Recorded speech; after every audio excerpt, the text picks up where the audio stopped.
दोस्तों, आज इस वीडियो में पढ़ने वाले हैं नोड.जेएस। ठीक है, तो देखिए नोड.जेएस हम इस वीडियो में उतना कवर कर लेंगे जितना बैकएंड में एक नीड होता है। ठीक है, देखिए नोड.जेएस के अंदर में बहुत सारे चीज़ें होती हैं, लेकिन सबको जानना उतना ज़रूरी नहीं होता है। आप जब प्रोजेक्ट बनाओगे तो वहाँ पर भी आप कुछ ना कुछ सीखोगे, तो धीरे धीरे आप नोड.जेएस एक्सप्लोर करते जाओगे। लेकिन उतना सीखने के लिए आपको नोड.जेएस कम से कम शुरुआत तो करना होगा। आपको पता भी तो चलना चाहिए कि नोड.जेएस कैसे काम करता है, इसमें चीज़ें कुछ होते हैं जो कि पढ़ना पड़ता है। सो इस वीडियो में हम लोग समझेंगे कि नोड.जेएस क्या है। ठीक है, और नोड.जेएस के अंदर में कैसे सर्वर बनाते हैं, क्योंकि नोड.जेएस एक बैकएंड है। तो आप बैकएंड में जब बनाओगे तो सर्वर जरूर बनाओगे। यहाँ पर देखिए सबसे पहले समझते हैं नोड.जेएस। देखिए नोड.जेएस एक जावास्क्रिप्ट का रन टाइम इन्वायरमेंट होता है। ठीक है, अब इसका मतलब समझिए। देखिए अगर हम अगर जावास्क्रिप्ट में अगर कोड लिखते हैं तो उस कोड को रन करने के लिए हमें ब्राउज़र का सहारा लेना पड़ता है। ठीक है, तो उसके लिए हमें एचटीएमएल के अंदर में लिंक करके उसको ब्राउज़र में हमें कंसोल कराना पड़ता है, और वहाँ पर हम लोग चेक करते हैं कि क्या आउटपुट आया। लेकिन नोड.जेएस के आने के बाद अगर वो चीज़ अब हट चुका है, मतलब कि आप जो भी कोड लिखोगे वो नोड.जेएस के अंदर में ही रन हो जाएगा। मतलब कि नोड.जेएस जावास्क्रिप्ट का रन टाइम एनवायरनमेंट है। आप नोड जो भी कोड लिखोगे आप इस टर्मिनल में आप यहाँ पर उसको रन करा सकते हो। जैसे कि आप बनाए यहाँ पर app.js। अब इसके अंदर कंसोल कराते हैं कुछ भी, तो इसको आपको रन करने के लिए ब्राउज़र में जाना पड़ता था, इसी क्रोम में। लेकिन आप यहाँ पर आप नोड.जेएस के अंदर आप इस टर्मिनल में आप यहीं पर रन कर सकते हो। ठीक है, अब देखिए नोड.जेएस को यूज करने के लिए यहाँ पर नोड.जेएस इंस्टॉल करना पड़ेगा। ठीक है, तो समझते हैं कि नोड.जेएस कैसे इंस्टॉल होगा। इसको डिलीट कर देते हैं। अब यहाँ पर टर्मिनल में आइएगा और यहाँ पर लिखिएगा npm init लिखने के बाद यहाँ पर कुछ टाइम लेगा, और यहाँ पर ओके ओके ओके, यहाँ पर सबको ओके ओके करके चल जाना है। जैसे ही आप ओके करोगे तो यहाँ पर बनेगा पैकेज.जेसन। अब यहाँ पर देखिए मेरे यहाँ पर नाम लिखा है नोड.जेएस ट्यूटोरियल, मैंने जो कि यहाँ पर फोल्डर का नाम है। वर्जन क्या है वो बता रहा है, डिस्क्रिप्शन मैंने कुछ नहीं दिया है, आप दे भी सकते हो। मेन है index.js। ठीक है, मेन हमारा फाइल है। यहाँ पर स्क्रिप्टिंग है, और यहाँ पर ऑथर, और यहाँ पर कुछ लिखा हुआ है, लाइसेंस वगैरह है। अब यहाँ पर क्या करते हैं कि एक बनाते हैं हमारा index.js। ठीक है, सो यहाँ पर बनाते हैं index.js। ठीक है, और यहाँ पर एक और बनाते हैं document.txt। ठीक है, हम इसमें क्या क्या पढ़ने वाले हैं नोड.जेएस के अंदर में, मेरे पास एक लिस्ट है, उस लिस्ट को यहाँ पर कॉपी करते हैं। ठीक है, तो इसको कॉपी। तो आज ये पढ़ने वाले हैं कि नोड.जेएस क्या है, npm क्या है, जो कि अभी npm के थ्रू ही इसको इंस्टॉल किए हैं, और कैसे इंस्टॉल करते हैं लाइब्रेरी या फ्रेमवर्क को भी देखेंगे। यहाँ पर जो भी हम चीज़ इंस्टॉल करेंगे उसको कैसे अनइंस्टॉल कर सकते हैं। अब विंडोज नॉट वर्क इन नोड.जेएस के अंदर में, अब इसका क्या मतलब होता है ये भी समझेंगे। मॉड्यूल क्या होता है, एफएस क्या होता है, यहाँ पर फाइल सिस्टम। ठीक है, ओएस क्या होता है, पाथ क्या होता है, और एचटीटीपी क्या होता है, ये सबसे ज़्यादा इम्पोर्टेंट होता है। ठीक है, इसी के थ्रू आप सर्वर बनाते हो। ठीक है, तो नोड.जेएस क्या होता है मैंने बता दिया कि ये रन टाइम इन्वायरमेंट होता है। अब यहाँ देखिए एनपीएम का मतलब होता है नोड पैकेज मैनेजर। मतलब कि आप जो भी पैकेज थर्ड पार्टी या लाइब्रेरी जो भी फ्रेमवर्क यूज करोगे, आप इस एनपीएम के थ्रू ही आप यहाँ पर इंस्टॉल करोगे। और एनपीएम का मतलब होता है नोड पैकेज मैनेजर, ये मतलब कि मैनेज भी करेगा। ठीक है, अब इसका मतलब कि यहाँ पर देखते हैं, यहाँ पर हम एक इंस्टॉल करते हैं एक्सप्रेस। ठीक है, npm आई, आप यहाँ आई भी लिख सकते हो, या आई इंस्टॉल का पूरा स्पेलिंग भी लिख सकते हो। तो मैंने यहाँ पर आई लिखा है, और EXPRE यहाँ पर एक्सप्रेस लिख दिया। जैसे ही एक्सप्रेस लिखेंगे तो ये इंस्टॉल हो जाएगा। तो आप यहाँ पर देखिएगा, यहाँ पर एक बनेगा डिपेंडेंसी। और डिपेंडेंसी के अंदर में ये एक्सप्रेस इंस्टॉल होगा।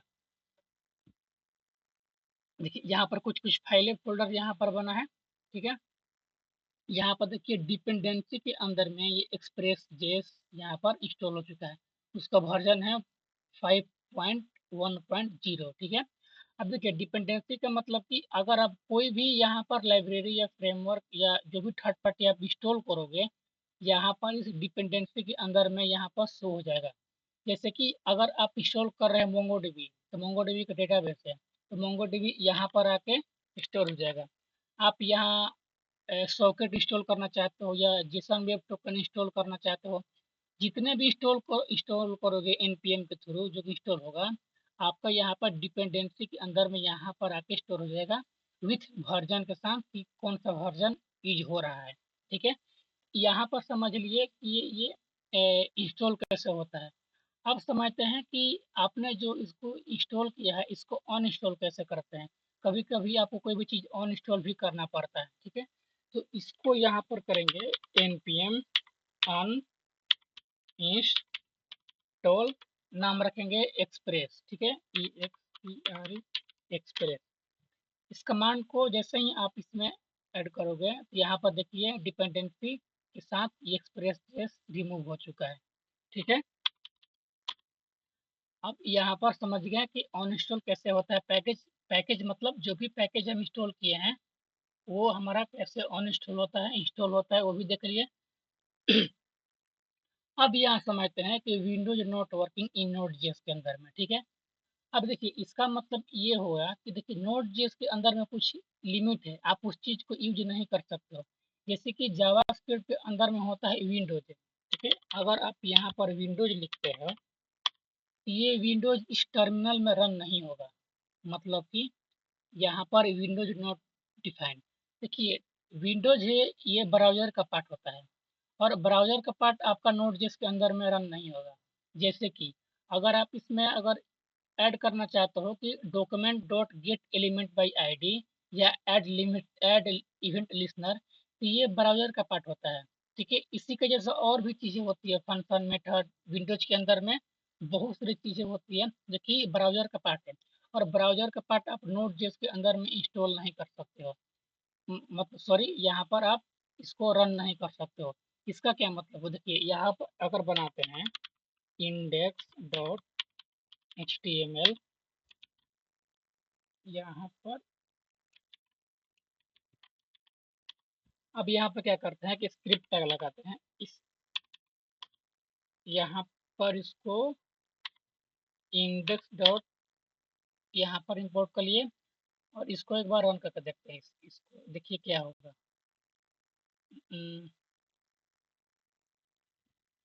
रन हो जा,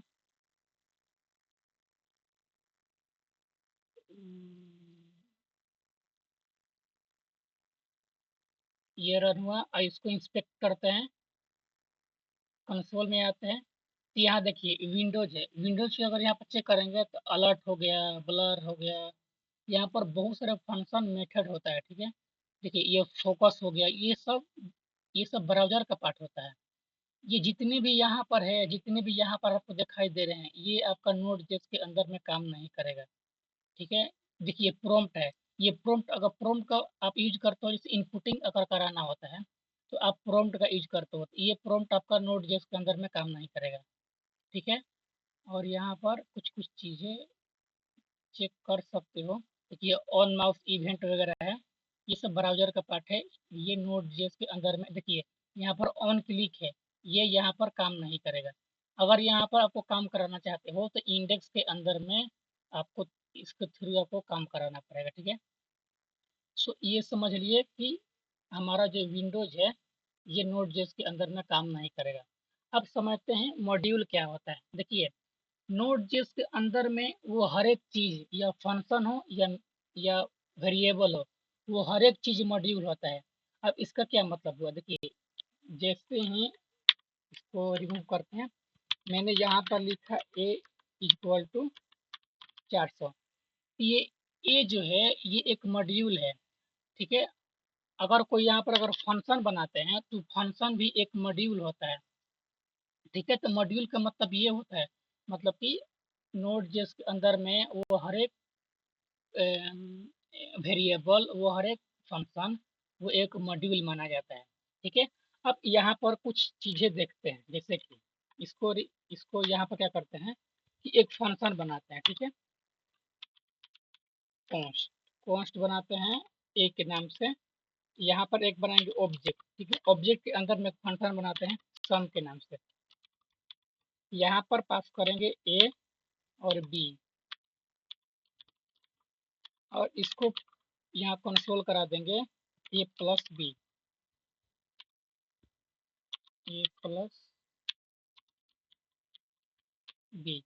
अब यहाँ पर क्या करेंगे, इसको हम लोग एक्सपोर्ट करेंगे। ठीक है, मतलब कि module module dot E X P O export equal to A. ठीक है, अब यहाँ पर देखिए हम क्या काम कर रहे हैं, इसको पहले कर लेने देते हैं, इसके बाद हम बताते हैं ऐप डॉट जेएस। ठीक है, देखिए इंडेक्स के अंदर में जो भी हम ये कोड लिखे हैं, इसको देखिए यहाँ पर सिर्फ प्लस करा है, वैल्यू नहीं दिए हैं। वैल्यू देंगे इस ऐप डॉट जीएस के अंदर में। तो इसके लिए हमको ये जो ए है, इसको हमको यहाँ पर रिक्वायर करना पड़ेगा। रिक्वायर का मतलब यहाँ से उठाकर इसके अंदर हमको ऐड करना पड़ेगा। तो यहाँ पर ए लिखते हैं और यहाँ पर करेंगे equal to R E T U I R E, require करेंगे इंडेक्स के अंदर में। अब ए डॉट करेंगे तो यहाँ पर सम आ गया, और यहाँ पर देंगे 10 और 20। यहाँ पर देखिए 30 आ गया, मतलब कि 20 और 1 10 30। मतलब कि यहाँ पर देखिए मॉड्यूल का मतलब है कि हर एक कोड आप अलग अलग पार्ट में डिवाइड कर सकते हो। जैसे कि इस केस में यहाँ पर हम किए हैं, दो फोल्डर है, इंडेक्स और ऐप है। इंडेक्स में सिर्फ यहाँ पर एक सम बना दिए हैं, और इस सम को इस ऐप के अंदर में यहाँ पर रिक्वायर कर लिया है। मतलब कि देखिए बैकएंड के जब कोड लिख हो गए, जो कि एक प्रोजेक्ट बनाओगे, तो वहाँ पर जितने भी फोल्डर फाइल होते हैं, तो वहाँ पर लॉजिक अलग लिखते हो, डेटाबेस अलग फोल्डर में करते हो, राउट अलग करते हो, ईएन भी अलग करते हो, जितने भी एपीआई होते हैं उसको आप अलग यूटिलिटी क्लास में ऐड करते हो।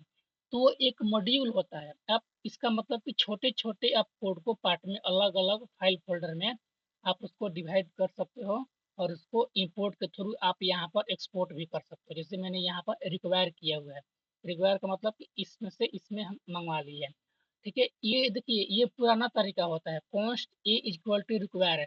अगर यहाँ पर जो कि नया चल रहा है जावास्क्रिप्ट के अंदर में, तो यहाँ पर आप इंपोर्ट करोगे। अगर आप रिएक्ट पढ़े होंगे तो यहाँ पर कुछ देखे होंगे, रिएक्ट ए फ्रॉम फ्रॉम, और यहाँ पर ऐसे करके ऐसे देखिए यहाँ पर आप मंगा सकते हो, यहाँ पर इंडेक्स। लेकिन यहाँ पर हम इंपोर्ट का यूज नहीं करेंगे, लेकिन नॉर्मली यही समझेंगे। ठीक है, तो आपने समझा कि मॉड्यूल क्या होता है। ठीक है, अलग अलग पार्ट में डिवाइड हम लोग कर सकते हैं। ठीक है, अब समझते हैं कि फाइल। ठीक है, देखिए फाइल हमारा होता है, जो कि हम लोग इसको एफएस भी बोलते हैं, फाइलिंग सिस्टम, चाहे फाइल मॉड्यूल भी बोल सकते हो। देखिए फाइल हमारा होता है, तीन टाइप्स का होता है। ठीक है, देखिए पहला होता है, इसको हटाते हैं। देखिए पहला होता है हमारा फाइल फाइल बेस। ठीक है, और दूसरा होता है हमारा B U I L D I N, building build building base. और तीसरा होता है T H I, third third party. ठीक है, अगर आपने ध्यान से सुना होगा कि मैंने थर्ड पार्टी का मैंने इसमें बात किया हुआ है कि थर्ड पार्टी जैसे कि एक्सप्रेस हो गया, आप थर्ड पार्टी को इंस्टॉल कर सकते हो। देखिए सबसे पहले समझते हैं कि बिल्डिंग का मतलब क्या है। देखिए बिल्डिंग का मतलब होता है कि नोड जेएस के अंदर में बाय डिफॉल्ट कुछ फंक्शन, कुछ मेथड होते हैं, जो कि आप बिना थर्ड पार्टी उसको एनपीएम के थ्रू इंस्टॉल किए हुए आप इसके अंदर यूज कर सकते हो। जैसे कि ओएस होता है, एफएस होता है, एचटीटीपीएस होता है। देखिए ओएस होता है, पाथ होता है, एचटीटीपीएस होता है। इसके जैसे और भी कुछ होते हैं, जो कि उसको हम लोग बोलते हैं, सॉरी वो आता है बिल्डिंग के अंदर में। मतलब कि बिना इंपोर्ट किए हुए आप उसको यूज कर सकते हो। वो नोड जेएस के अंदर में बाय डिफॉल्ट होता है। अब देखिए ये हो गया, आप समझिए थर्ड पार्टी। ठीक है, थर्ड पार्टी का मतलब होता है कि आप कहीं से उठाकर आप इस नोड जेएस के अंदर में यूज कर रहे हो। मतलब कि पहले से ही कोड कहीं लिखा हुआ है, आप उसको यहाँ पर इंपोर्ट किए, इंस्टॉल किए और आप नोड जेएस के अंदर में काम करा रहे हो। जैसे कि एक्सप्रेस जेएस, एक्सप्रेस जेएस एक फ्रेमवर्क है, आप इसको यूज करते हो एपीआई बनाने के लिए। जितने भी बैकएंड डेवलपर होते हैं जो कि मॉन स्टैक होते हैं, वो सारे के सारे एक्सप्रेस जेएस यूज करते हैं। तो एक्सप्रेस जेएस यूज होता है एपीआई बनाने के लिए। आप जो भी राउट एपीआई बनाओगे उसको फ्रंट एंड में आप उसको कनेक्ट कर सकते हो। तो वो एक थर्ड पार्टी होता है। अब देखिए नोड जेएस के अंदर में डेटाबेस कनेक्ट करना पड़ेगा, डेटाबेस तो नोड जेएस के अंदर में होता नहीं है, उसको भी कहीं ना कहीं से लाना पड़ता है। तो वो भी एक थर्ड पार्टी हो गया। ठीक है, अब इसके अंदर आप ऑथेंटिकेशन करना चाहते हो तो नोड जेएस के अंदर में तो ऑथेंटिकेशन है नहीं, उसको भी कहीं ना कहीं से लाना होगा। और फिर उसको आप या इंस्टॉल करके और यहाँ पर इंपोर्ट करके आप नोड जेएस के अंदर में वहां से आप ऑथेंटिकेशन बना सकते हो। तो ये होता है थर्ड पार्टी, और ये बिल्डिंग मैंने बता दिया। ठीक है, अब देखिए, अब पहले समझते हैं। देखिए अब ये था फाइल बेस। देखिए फाइल बेस का क्या मतलब हुआ। देखिए यहाँ पर देखिए फाइल बेस का मतलब है कि अगर मैंने यहाँ पर एक बनाते हैं sample, sample dot T x T. ठीक है, इसके अंदर लिखते हैं आई एम हैप्पी। ठीक है, अब देखिए इस फाइल के अंदर में मैंने यहाँ पर एक लिखा हुआ एच ए डबल पी लिखा हुआ है, और हम चाहते हैं कि इसको एक्सेस करना है। ठीक है, इस फोल्डर में से इस फाइल से एक्सेस करना है। तो उसको एक्सेस करने के लिए हमें यहाँ पर फाइल का यूज करना पड़ता है। तो उसके लिए यहाँ पर हमको यहाँ पर बुलाना पड़ेगा किसको, फाइल भाई को। मतलब कि फाइल सिस्टम को यहाँ पर बुलाएंगे, और यहाँ पर होगा रिक्वायर करेंगे उसी के जैसा। ठीक है, REQUI रिक्वायर करेंगे कहाँ से, एफएस। देखिए देखिए अब एफएस कहाँ से आया, ये बिल्डिंग के अंदर में से आया, मतलब कि ये बाय डिफॉल्ट नोड जेएस के अंदर में एफएस होता है। ठीक है, अब यहाँ पर जैसे ही एफएस डॉट लिखोगे तो यहाँ पर देखिए बहुत सारे मेथड फंक्शन जो कि होता है, यहाँ पर देखिए बहुत सारे यहाँ पर आ रहे हैं। तो यहाँ पर हमको सबको नहीं देखना है। ठीक है, यहाँ पर बहुत सारी चीजें आप एक एक करके देख सकते हो अगर आपका मन होगा तो। ठीक है, नोट जेएस के वेबसाइट पे जाइएगा तो वहाँ पर डॉक्यूमेंट होता है। आप डॉक्यूमेंट के अंदर में मैं यहाँ पर आपको दिखा देता हूँ। यहाँ पर आइए नोट जेएस, नोट जेएस, और डॉक्यूमेंट यहाँ पर कहीं है, इस पे क्लिक करते हैं। यहाँ पर डॉक्यूमेंट में आइएगा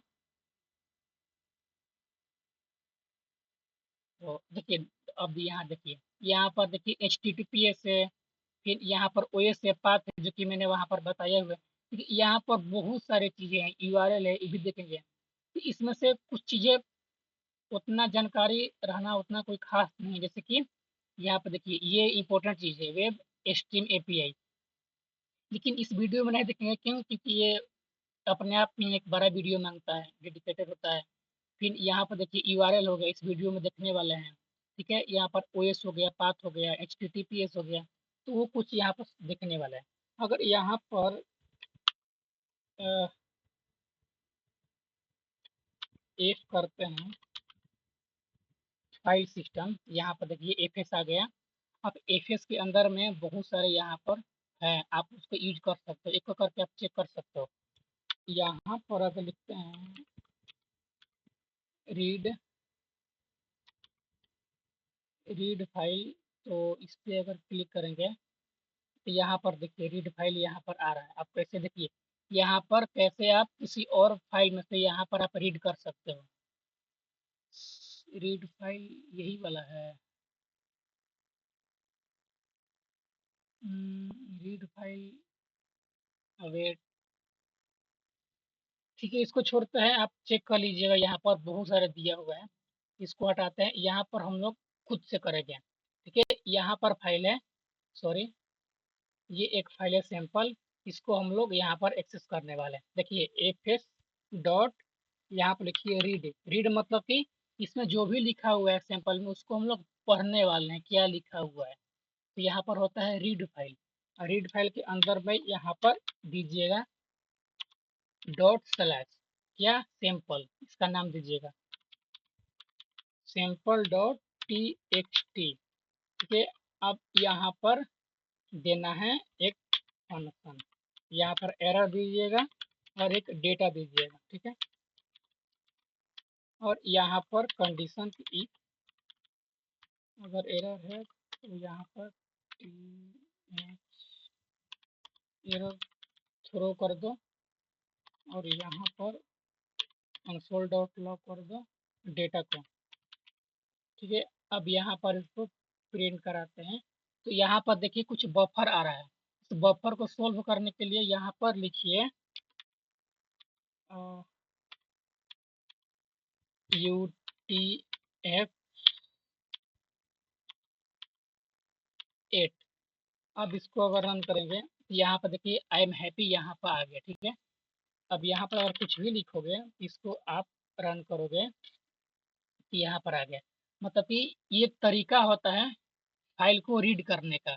ये फाइल है, इसके अंदर क्या चीज लिखा हुआ है हम यहाँ पर एफएस के थ्रू, फाइल सिस्टम के थ्रू इसको हम लोग रीड कर सकते हैं। ठीक है, अब यहाँ पर कुछ चीजें समझने वाली बात है। ठीक है, इसको ध्यान से सुनिएगा। यहाँ पर कंसोल करते हैं आई एम फर्स्ट। ठीक है, इसको प्रिंट करेंगे कोई दिक्कत नहीं, आई एम फर्स्ट आ जाएगा और जो भी फाइल है उसको भी रीड करके यहाँ पर दे दिया। लेकिन यहाँ पर देखिए अब समझते हैं फाइल सिस्टम। देखिए फाइल सिस्टम जो होता है ये फाइल को असिंक्रोनसली रीड करता है। इस फाइल को असिंक्रोनसली रीड करता है ये रीड फाइल। अब इसका क्या मतलब हुआ, मतलब कि ये असिंक्रोनसली का मतलब ये होता है कि देखिए मान लीजिए कि इसको रीड करने में 10 सेकंड लग रहा है, तो आप बताइए कि जब इसको 10 सेकंड लग रहा है तो क्या इसके इसकी मतलब कि अगर इसको 10 सेकंड लग रहा है इस फाइल को रीड करने में तो इसके लिए क्या ये बैठा रहेगा। मतलब कि कंसोल का देखिए कंसोल का भी तो काम है कि मुझे यह जो भी स्ट्रिंग है इसको हमको प्रिंट करके देना है, और इसका भी काम है कि जो भी हमारा डेटा है ये जो भी हमारा फाइल है उसको रीड करके देना है। लेकिन मान लीजिए कि इसको रीड करने में 2 घंटा लग रहा है, तो क्या दो दो घंटा तक ये कंसोल डॉट लॉग यहाँ बैठा रहेगा? तो नहीं। देखिए फाइल सिस्टम कहता है कि भाई मेरी वजह से तुम्हारा काम नहीं रुकना चाहिए, तुम्हारा जो भी काम है जो भी टीचर ने तुमसे दिया पूछा है तुम अपना काम कर दो। मेरा जैसे ही 2 घंटा कंप्लीट हो जाएगा, जैसे ही हम रीड को अच्छे से पढ़ लेंगे इस फाइल को, तो हम अपना काम पक्का दे देंगे। मेरी वजह से तुम अपना काम मत रोको, अपना काम करते रहो, हम अपना काम बाद में करके दे देंगे। ठीक है, तो ये होता है रीड फाइल जो कि असिंक्रोनसली काम करता है। ठीक है, अब यहाँ पर एक और चीज है। ठीक है, इसको हम लोग कमेंट करते हैं और यहाँ पर समझते हैं कि एफएस डॉट रीड फाइल सिंग। ठीक है, इसका केस में उल्टा होता है, बाकी सब सेम रहेगा। यहाँ पर सैंपल डॉट टीएक्सटी। ठीक है, और यहाँ पर हमारा रहेगा यहाँ पर शायद कुछ नहीं रहेगा। अब इसको रन करेंगे तो यहाँ पर तो रन हो जाएगा, लेकिन इसको क्या करते हैं फाइल को अभी रीड नहीं किया हुआ है तो यहाँ पर इसको एक वेरिएबल में रखवा लेते हैं।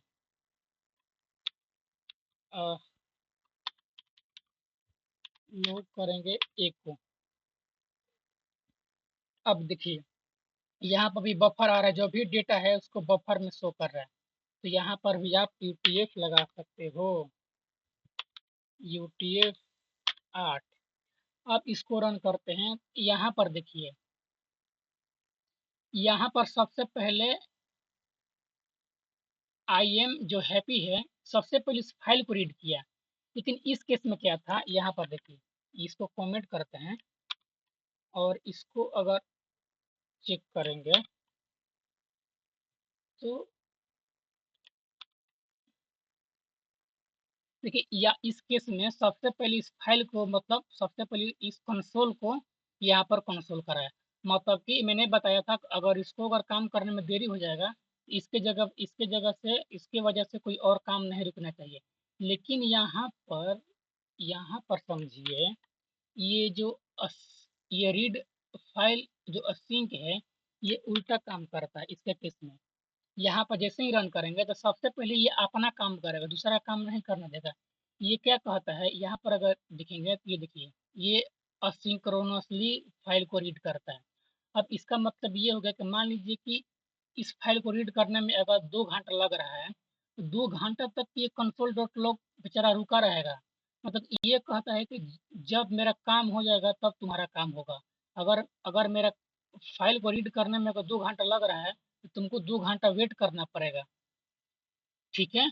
इसका मतलब ये होता है, ये रीड फाइल असिंक का मतलब होता है कि अगर इसको काम को करने में अगर टाइम लग रहा है, तो जितने भी आगे वाला जो भी पर्सन होगा उसको रुकना पड़ेगा। जैसे कि मान लीजिए कि आप कोई सामान खरीदने जा रहे हैं, ठीक है, और आपको सामान खरीदने में मान लीजिए 2 घंटा टाइम लग रहा है, ठीक है, तो आप इसके केस में क्या करोगे, आप अगला आदमी को बोल दोगे कि भाई भी मेरे सामान खरीदने में थोड़ा टाइम है, एक काम करो तुम ले लो, हम बाद में ले लेंगे। लेकिन ये जो रीड फाइल जो असिंक है, ये सिंक्रोनिस्टिक चलता है।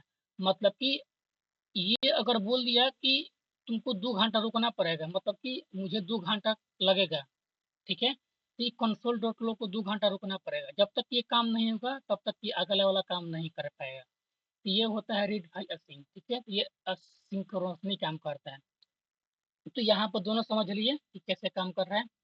अब यहाँ पर एक और चीज समझते हैं, ठीक है।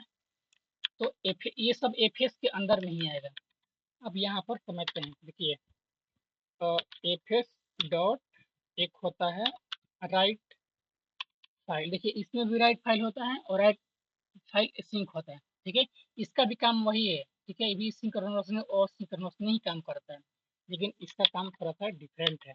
ठीक है, यहाँ पर देखिएगा करते हैं, यहाँ पर बनाते हैं coder dot T x T, और या बैटरी डाउन, अच्छा कोई दिक्कत नहीं। और यहाँ पर हम लोग क्या करेंगे कि यहाँ पर देखिए, यहाँ पर एक डेटा को पास करना पड़ेगा। तो डेटा यहाँ पर लाते हैं,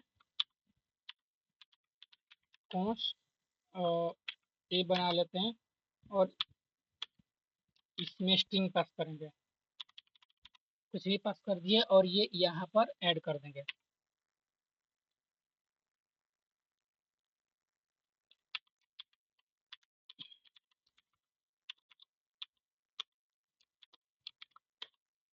अब जैसे इसको कंसोल में अगर कुछ प्रिंट कराते हैं, जैसे कि WRIT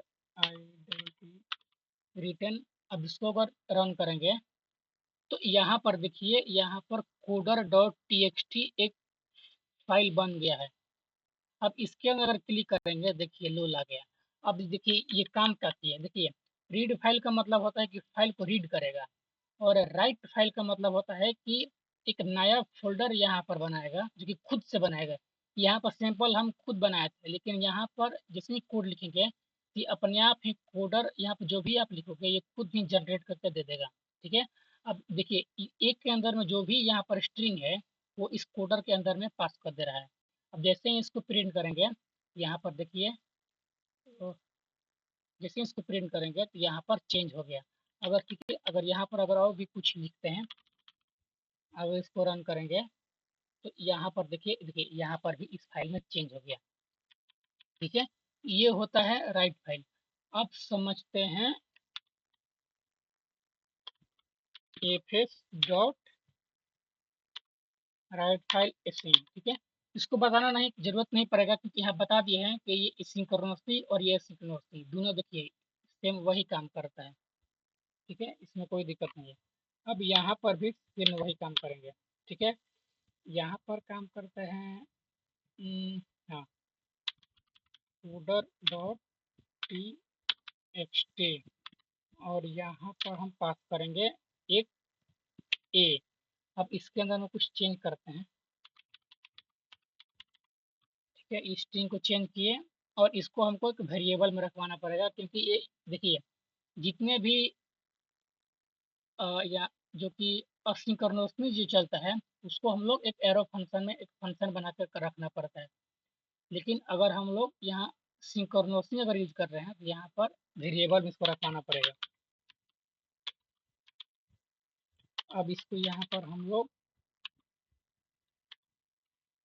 बी करेंगे और जैसे इसको रन करेंगे तो यहाँ पर देखिए ये चेंज हो गया। देखिए पंकज जी आ गया। पहले क्या था, यहाँ पर कुछ लोल टाइप का जो मैसेज था वो प्रिंट करा रहे थे, अब यहाँ पर चेंज हो गया। ये कुछ इस टाइप का ये काम करता है। मतलब कि अगर आपको फाइल रीड करना हो या फाइल अगर नया जनरेट करना हो, बनाना सिस्टम, तो आप एफएस का फाइल सिस्टम का आप हेल्प ले सकते हैं। ठीक है, अब इसको कट करते हैं, इसको और यहाँ पर समझ लिए कि ये फाइल सिस्टम क्या है। अब समझते हैं ओएस क्या होता है। ठीक है, अब इसको कट करते हैं, इसको अब यहाँ इंपोर्ट करेंगे ओएस कॉन्स्ट ओएस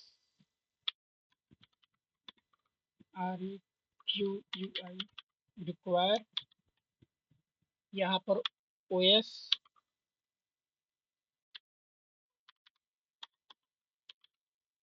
देखिए ओएस डॉट करेंगे तो यहाँ पर भी फाइल सिस्टम के थ्रू बहुत सारा यहाँ पर मेथड फंक्शन वगैरह जो भी बोलते हैं यहाँ पर आ जाएगा।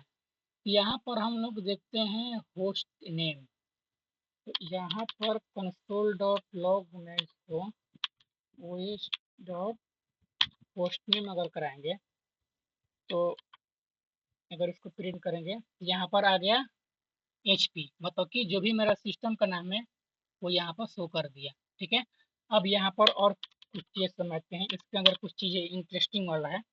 ओएस डॉट एक यहाँ पर मेमोरी होता है, देखिए फ्री मेमोरी, इसको अगर चेक करेंगे तो यहाँ पर मेरे सिस्टम में कितना फ्री मेमोरी बचा हुआ है वो यहाँ पर बता देगा। ठीक है, और इसको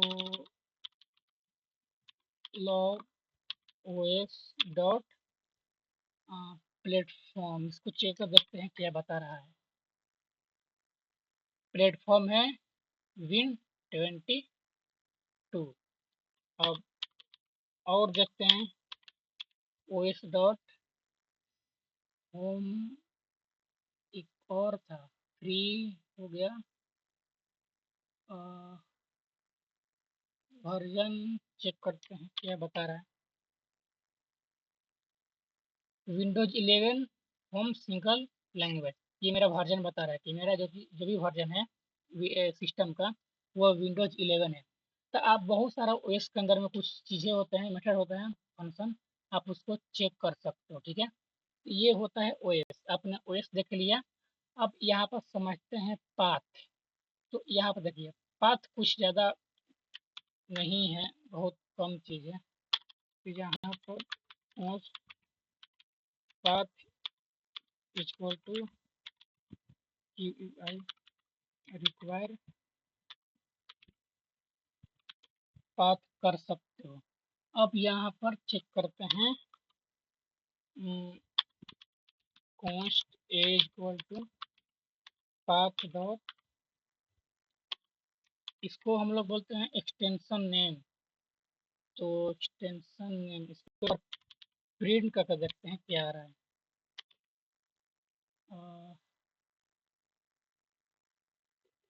वाई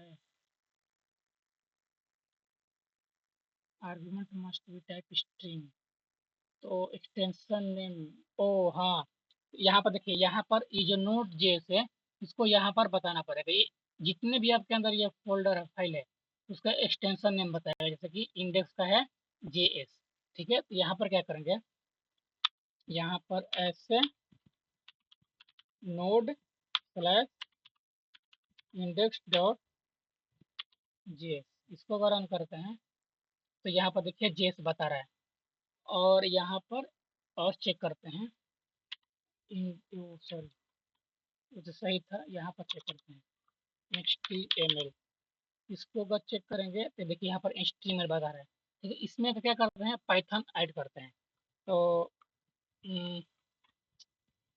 क्या नाम रखे, ऐप डॉट पी वाई, ठीक है। अब इस पी आई को भी चेक कर लेते हैं भाई,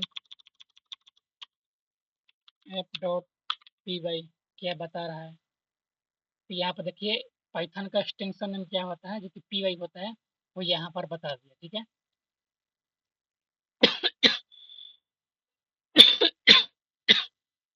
तब ऐसा काम कर सकते हो।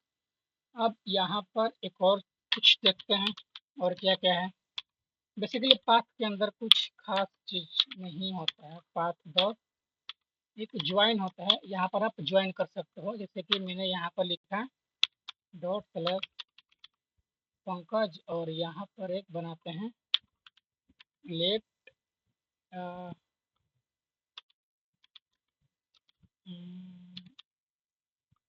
लोल। तो आप यहाँ पर इसको ज्वाइन कर सकते हो। यहाँ पर N1 पास करेंगे, इसका आउटपुट चेक करते हैं क्या आ रहा है। तो यहाँ पर देखिए पंकज और ये N1 में जो लोल था इसको आपस में ज्वाइन कर दिया, ठीक है। ये बेसिकली होता है पाथ। पाथ कुछ इस टाइम का काम करता है। पाथ पाथ का अंदर और भी कुछ चीजें होते हैं, जो कि आप जब प्रोजेक्ट बनाएंगे तो वहां पर ये समझेंगे कि क्या है, ठीक है। अब यहाँ पर समझते हैं कि HTTP, ठीक है, हाइपर टेक्स्ट ट्रांसफर प्रोटोकॉल होता है ना। हाँ यही होता है, ठीक है। एक बार चेक करते हैं। HTTP full form hyper text transfer protocol, ठीक है। अब यहाँ पर HTTP से क्या करेंगे कि हम एक सर्वर बनाते हैं, ठीक है। अब देखिए नोड जेएस के अंदर, देखिए नोड जेएस का मतलब होता है कि एक बैकएंड है, आप इसके अंदर बैकएंड लिख सकते हो। तो बैकएंड लिखने के लिए आपको कम शुरुआती में आपको सर्वर बनाना पड़ेगा, ठीक है। अपना खुद का सर्वर बनाओगे आप। जो भी हिसाब से आप पोर्ट नंबर दोगे, जैसे कि 2000 3000, उस पोर्ट नंबर पे वो सर्वर आपका रन करेगा, ठीक है। तो यहाँ पर इसको हटाते हैं। अब यहाँ पर इंपोर्ट करते हैं HTTPS बैटरी। चार्ज लगा लेते हैं थोड़ा सा।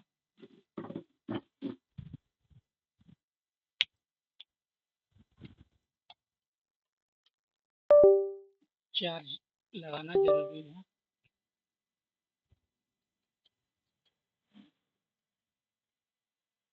सो अब समझते हैं HTTP, ठीक है। तो post HTTP equal to QUI require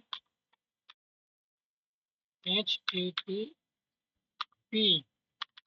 अब यहाँ पर हम लोग करेंगे, एक बनाते हैं post server equal to H dot. यहाँ पर देखिए यहाँ पर भी बहुत सारे फंक्शन है, जैसे गेट है, सर्वर है, क्रिएट सर्वर है, रिक्वेस्ट है। तो यहाँ पर हम इतना देखने वाले नहीं है। यहाँ पर वेब सॉकेट है, यहाँ पर हम देखेंगे क्रिएट सर्वर, इसी के थ्रू हमारा सर्वर क्रिएट होगा। और यहाँ पर इसको ऐसे होगा। अब देखिए इसके अंदर में हम लोग तीन चीज पास कर सकते हैं। पहला होता है रिक्वेस्ट, दूसरा होता है रिस्पॉन्स, और तीसरा होता है नेक्स्ट। सो दो चीज समझेंगे, और नेक्स्ट जो है, नेक्स्ट का अभी इसमें काम नहीं है, तो वो चीज अभी इस वीडियो में नहीं देखेंगे। यहाँ पर देखिए, यहाँ पर आप REQUE रिक्वेस्ट RESPON रिस्पॉन्स और नेक्स्ट, आप इसके अंदर तीन पैरामीटर पास कर सकते हो, लेकिन नेक्स्ट अभी इस वीडियो में नहीं देखने वाले हैं। तो हमें यहाँ पर देखना है रिक्वेस्ट और रिस्पॉन्स। अब देखिए यहाँ पर कुछ चीज समझिए। देखिए यहाँ पर रिक्वेस्ट है, यहाँ पर रिस्पॉन्स है। अगर इसको हटाकर अगर इसको कर देते हैं, तो आप बताइए कि कौन सा रिक्वेस्ट है, कौन सा रिस्पॉन्स है। तो आप बताएंगे कि भाई यहाँ पर रिस्पॉन्स लिखा हुआ है, ये रिस्पॉन्स हो गया, और यहाँ पर रिक्वेस्ट है तो रिक्वेस्ट हो गया। लेकिन नहीं, ऐसा नहीं होता है। ये जो आप पैरामीटर में पहली बार अगर कोई भी चीज लिखोगे, यहाँ पर फर्स्ट टाइम, फर्स्ट वाला, ये आपका रिक्वेस्ट होगा और जो सेकंड वाला होगा पैरामीटर वो आपका रिस्पॉन्स होगा। ठीक है, अब यहाँ पर ए भी पास कर सकते हो और यहाँ पर बी भी पास कर सकते हो, लेकिन ये बढ़िया तरीका नहीं होता है, इसीलिए यहाँ पर लिखेंगे हम लोग रिस्पॉन्स और रिक्वेस्ट। यहाँ पर हम लोग शॉर्ट फॉर्म में आर ई क्यू भी लिख सकते हैं और आर ई एस भी लिख सकते हैं, क्योंकि ज़्यादातर यही यूज होता है। मतलब कि ये रिक्वेस्ट हो गया और ये रिस्पॉन्स हो गया। ठीक है, अब समझते हैं कि रिक्वेस्ट का मतलब क्या होता है, रिस्पॉन्स का मतलब क्या होता है। तो यहाँ पर गूगल पे आए और यहाँ पर हमने लिखा कि डब्ल्यू, चाहे लिखते हैं पी ए जी, पागल वर्ड। पागल वर्ड एक वेबसाइट है, यहाँ पर म्यूजिक मिलता है। ठीक है, अच्छा अच्छा सॉन्ग मिल जाएगा यहाँ पर आपको। ठीक है, देखिए मैंने यहाँ पर रिक्वेस्ट किया कि भाई गूगल भाई तुम पागल वर्ड का जो वेबसाइट है वो दे दो। जैसे ही मैंने यहाँ पर रिक्वेस्ट किया तो गूगल ने यहाँ पर हमको रिस्पॉन्स में क्या दिया, ये वेबसाइट दिया। ठीक है, ये पागल वर्ड जो भी है ये रिस्पॉन्स में हमको मिला। मतलब कि रिक्वेस्ट में हम मांगे और रिक्वेस्ट में जो चीज़ मांगे थे वो हमको मिल गया। ये होता है रिक्वेस्ट और रिस्पॉन्स। ठीक है, अभी यहाँ पर हमारा सर्वर स्टार्ट नहीं हुआ है। ठीक है, यहाँ पर अगर रन करेंगे, यहाँ पर अभी कुछ भी हलचल नहीं हो रहा है, तो सर्वर को हमको यहाँ पर रन भी करना होगा। यहाँ पर सर्वर डॉट, यहाँ पर एक होता है लिसन। लिसन के अंदर में यहाँ पर लिखिए जैसे कि हम 3000 पोर्ट पे हमारा सर्वर चाहते हैं कि रन हो, और इसके अंदर एक कॉल बैक फंक्शन होगा। कॉल बैक फंक्शन, और इसके अंदर प्रिंट करा देंगे server is, server is running. ठीक है, अब जब इसको रन करेंगे तो यहाँ पर देखिए सर्वर हमारा रन हो चुका है। ठीक है, इसको एक बार चेक करते हैं इस ब्राउजर पे कि हमारा सर्वर रन हो रहा है कि नहीं, वो 3000 पोर्ट के अंदर में। लोकल 3000, देखिए अभी यहाँ पर कुछ दिखाई नहीं दे रहा। क्यों? क्योंकि यहाँ पर अभी मैंने कुछ दिया ही नहीं है। तो यहाँ पर क्या करते हैं, देखिए सबसे पहले आप समझिए कि यहाँ पर 3000 मैंने ये पास कर दिया है, लेकिन ये सही तरीका नहीं है। इसको हम एक वेरिएबल में यहाँ पर ऐड कर स्टोर कराते हैं। फर्स्ट यहाँ पर होगा पोर्ट इज इक्वल टू 3000, और इस पोर्ट को यहाँ पर पास कर देंगे, पोर्ट को, और यहाँ पर भी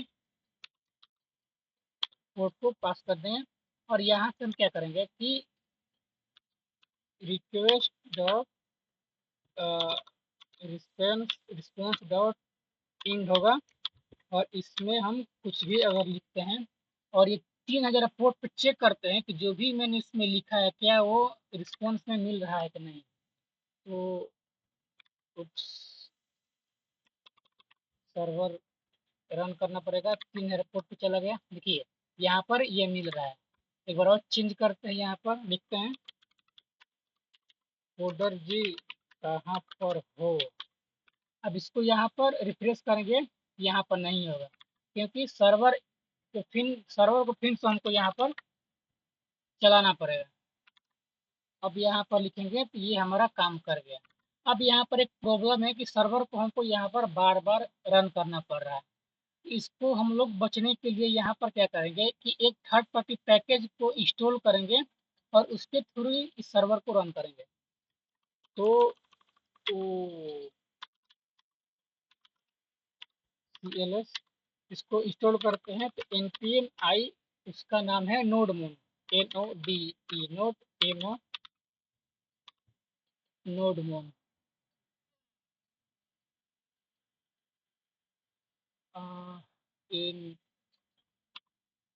npm i नोड, शायद ये वाला हो।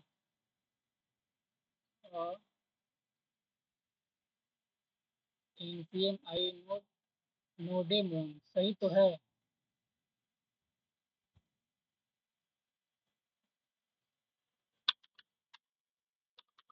npm i नोड, नोडमून अरे यार,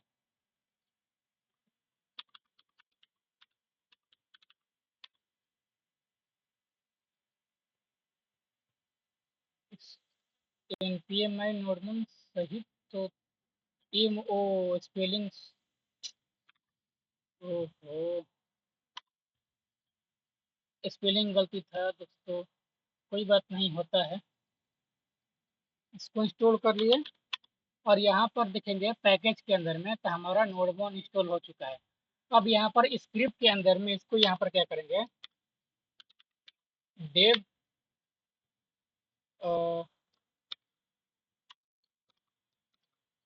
यहाँ पर लिखेंगे नोडमोन इंडेक्स डॉट जेएस। ठीक है, इसको हम लोग रन करवाने वाले हैं। तो यहाँ पर अब लिखेंगे npm run dev। देखिए ये जो डेव लिखे हैं इसके थ्रू ये काम कर रहा है। यहाँ पर जो लिखिएगा, अगर यहाँ पर स्टार्ट लिखेंगे तो यहाँ पर npm रन स्टार्ट करना पड़ेगा। अब यहाँ पर देखिए, जैसे सर्वर को अगर सेव करेंगे, देखिए अपने आप ही ये सर्वर रीस्टार्ट हो रहा है। जैसे कि अगर मान लीजिए कि यहाँ पर अगर कोई भी चेंज करते हैं, तो यहाँ पर देखिए ये सर्वर अपने आप ही चेंज होता रहेगा। इस पर चेंज कर देंगे, यहाँ पर चेक करेंगे, ये देखिए हो रहा है।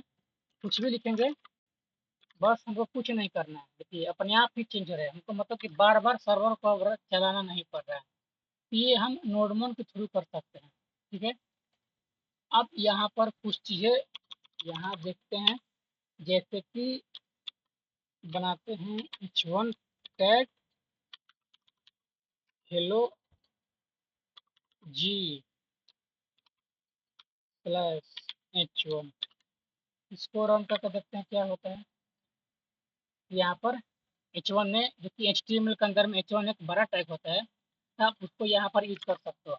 लेकिन यहाँ पर क्या करेंगे कि ऐसे नहीं करेंगे, यहाँ पर हम एक बनाते हैं index dot H T M L. ठीक है, जो कि यहाँ पर है। अब इसके अंदर एक बनाते हैं h1 टैग, जो कि लिखते हैं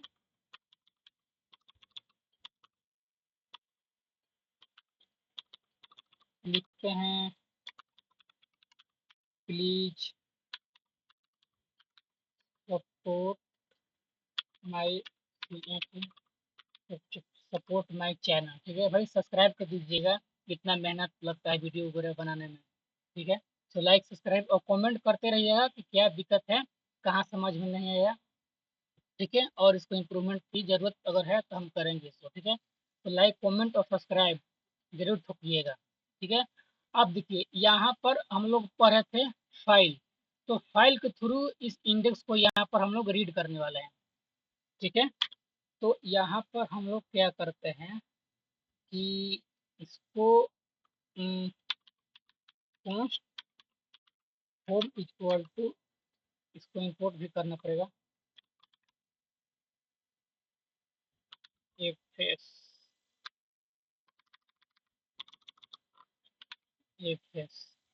अब यहाँ F S dot read file async, किसको I N D S dot H T M L, और इसमें पास कर देते हैं UTF 8। अब यहाँ पर क्या करेंगे, कंडीशन लिखेंगे कि इफ, अगर हमारा रिक्वेस्ट डॉट यूआरएल क्या है, मैंने वहाँ पर नोट जिसके वेबसाइट के अंदर बताया था कि यूआरएल भी है, जो कि हम लोग देखने वाले हैं। इस यूआरएल के थ्रू हम कोई भी यूआरएल यहाँ पर चेक कर सकते हैं। अगर यूआरएल इक्वल टू अरे काम कर भाई, इक्वल टू यहाँ पर हम लोग लिखेंगे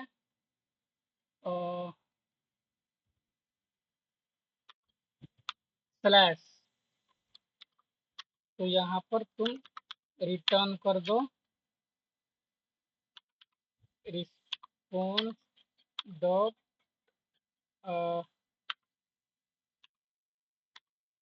इंड में होम को। ठीक है, यहाँ पर हमारा सर्वर रन हो रहा है, कोई दिक्कत नहीं। अब इसको चेक करेंगे, देखिए प्लीज सपोर्ट माय चैनल। अब यहाँ पर क्या करते हैं कि थोड़ा सा इसको स्टाइल, अब देखिए नोट जिसके थ्रू आप इस चीज को प्रोजेक्ट वगैरह बना सकते हो, ठीक है, कोई दिक्कत नहीं है। आप यहाँ बैकएंड का कोड लिखो और जितने भी सॉरी डिजाइन स्ट्रक्चर जो भी होंगे आप इस इंडेक्स के अंदर में लिख सकते हो, कोई दिक्कत नहीं है। अब यहाँ पर लिखते हैं H1 colour white body background colour 111, इसको रिफ्रेश करेंगे और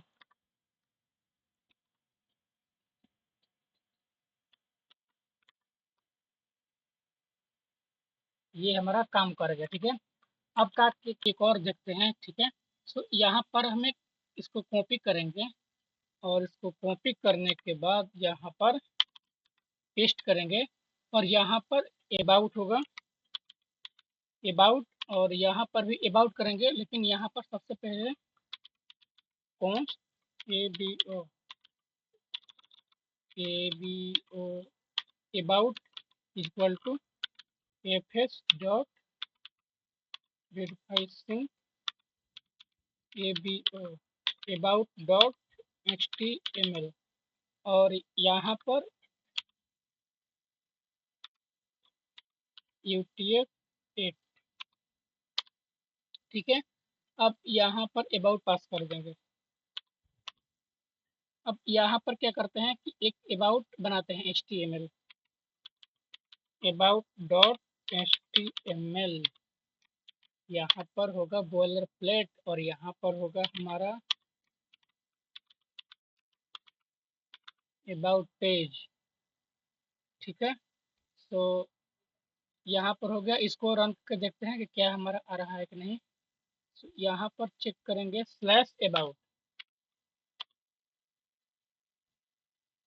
तो यहाँ पर एरर आ गया, सर्वर हमारा क्रैश हो चुका है। Directory open dot HTML about dot HTML, यहाँ पर अबाउट ABOUT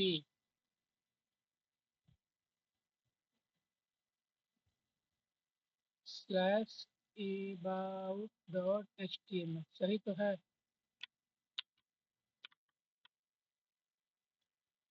हाँ यहाँ पर आ गया, ठीक है। अगर यहाँ पर इसको हटाएंगे ये होम पेज आ जाएगा जो कि बाई डिफॉल्ट स्लैश है, और यहाँ पर अबाउट लिखेंगे तो अबाउट पेज भी आ गया, ठीक है। सर्वर भी अच्छे से चल रहा है। अब यहाँ पर क्या करते हैं कि एक और एग्जांपल देखते हैं ताकि आपको अच्छे से समझ में आ जाए, ठीक है। तो इसको कॉपी करेंगे और यहाँ पेस्ट और यहाँ पर बनाते हैं फॉर्म, फॉर्म डॉट HTML, यहाँ पर करते हैं H1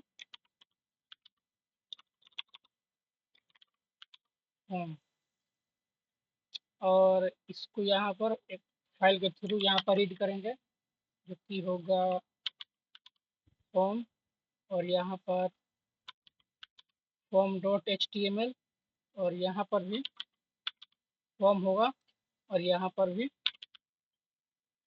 फॉर्म होगा।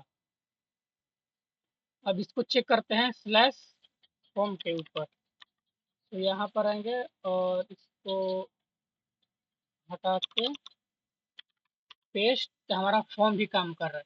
अब यहाँ पर एक चीज़ समझिए, अगर इसको यहाँ पर अगर कुछ भी लिख देते हैं जो कि कंडीशन के अंदर में नहीं है तो यहाँ पर कुछ भी नहीं होगा, कुछ देर के बाद हमारा सर्वर क्रैश हो जाएगा, मतलब कि ये वाला जो है ये सर्वर ये मिलेगा ही नहीं, मतलब किस कंडीशन के अंदर में है ही नहीं।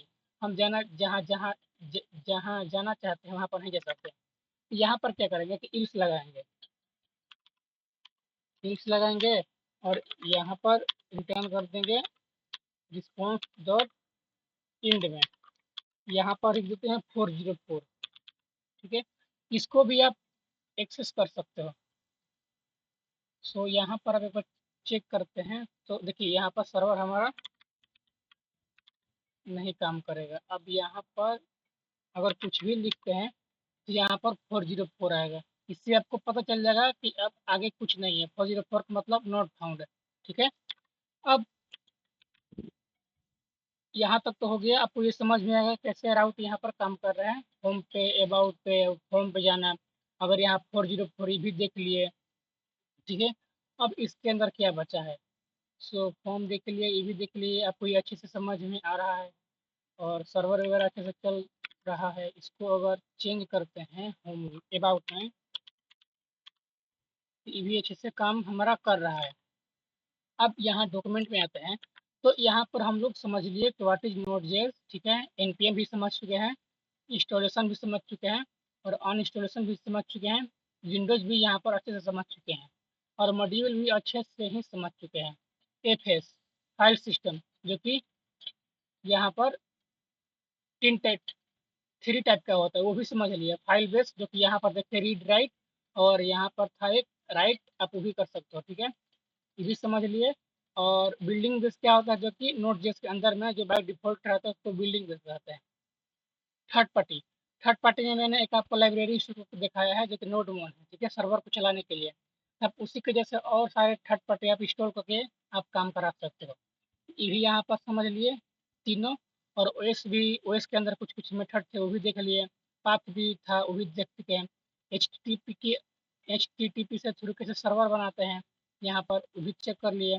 सर्वर पर कैसे जाते हैं, होम पे जाना होगा, अबाउट पे जाना होगा, आप वो भी चेक कर सकते हो। अगर हमारा राउट नहीं मिला तो 404 यहाँ पर शो करा सकते हो कि हमारा 404 मतलब नोट फाउंड।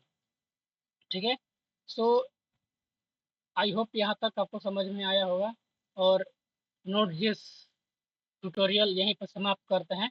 ठीक है, सो इतना अगर आप लोग अच्छे से समझ चुके हैं तो आपको नोट जेएस में कोई भी दिक्कत नहीं होगा। जब आप सर्वर बनाएंगे, जब आप प्रोजेक्ट वगैरह बनाएंगे वहाँ पर, तो वहाँ पर भी कुछ कुछ ये सीखेंगे, लेकिन यही सब फाउंडेशन होता है। इससे ये सब चीज़ आपको आना ज़रूरी होता है नोट जेएस के अंदर में। ठीक है, हालांकि नोट जेएस के अंदर बहुत सारी चीज़ है, लेकिन कुछ चीज़ें थ्योरी होता है और कुछ चीज़ें प्रैक्टिकल बेस भी होता है। तो प्रैक्टिकल बेस जब वहाँ पर जाओगे, प्रोजेक्ट वगैरह बनाओगे, तो वहाँ पर भी चीज़ें सीखने को मिलेगा जो कि इसके अंदर नहीं है। ठीक है, वो सब प्रोजेक्ट बेस होता है। सो इस वीडियो को यहीं पर समाप्त करते हैं। सो लाइक, सब्सक्राइब और कमेंट कर दीजिएगा। ठीक है, सो थैंक यू दोस्तों।